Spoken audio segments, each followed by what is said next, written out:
Sur le haut de la rivière Allier, un immense chantier.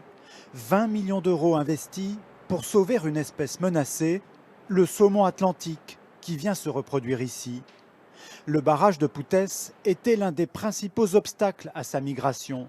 Un verrou quasi infranchissable. Après des années de discussions, EDF a fini par accepter de l'aménager. On va abaisser la hauteur du barrage, qui était auparavant de 20 mètres. On va ramener le barrage à 7 mètres de haut. Et ce faisant, ça va nous permettre de réduire la taille de la retenue. La retenue va passer de 3500 mètres à 400 mètres de long. Et ça va permettre aux jeunes saumons qui repartent vers la mer, au lieu de mettre plusieurs semaines avant de trouver la sortie du barrage, de passer en quelques heures seulement. Car c'est un grand voyageur, capable de parcourir des milliers de kilomètres. Juvénile, le saumon descend le cours de la rivière jusqu'à l'estuaire de la Loire. Puis il rejoint les côtes du Groenland où il passe 2 à 3 ans à se nourrir avant de reprendre le même voyage en sens inverse pour aller se reproduire sur son lieu de naissance. De retour à Poutès, il lui faut de nouveau franchir le barrage dans le sens de la montée cette fois.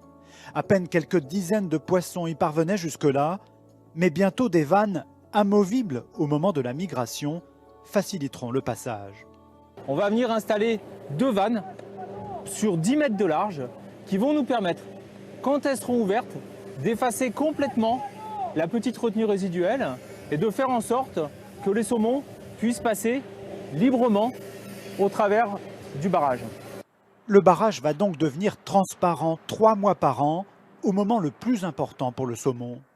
À la tête de son association de défense des rivières, Roberto Eplé a longtemps combattu Poutès. Il approuve aujourd'hui la solution retenue.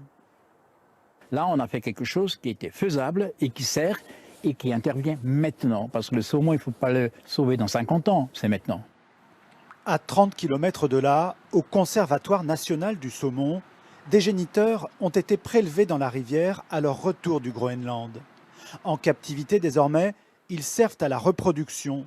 Leurs œufs sont fécondés dans des incubateurs et les alevins sont ensuite relâchés dans la rivière. Le but du repeuplement, c'est de soutenir les effectifs. Le temps, à côté, on aménage la rivière, notamment comme c'est le cas au barrage de Poutès, où on redonne à la population les capacités qu'elle avait de se reproduire naturellement. 500 000 alevins sont déversés chaque année depuis 20 ans, mais très peu réussissent la migration en raison des obstacles. La transformation du barrage de Poutès pourrait changer les choses. Plus petit, le barrage produira 15% d'électricité de moins qu'avant, mais son aménagement devrait contribuer à la survie d'une espèce emblématique.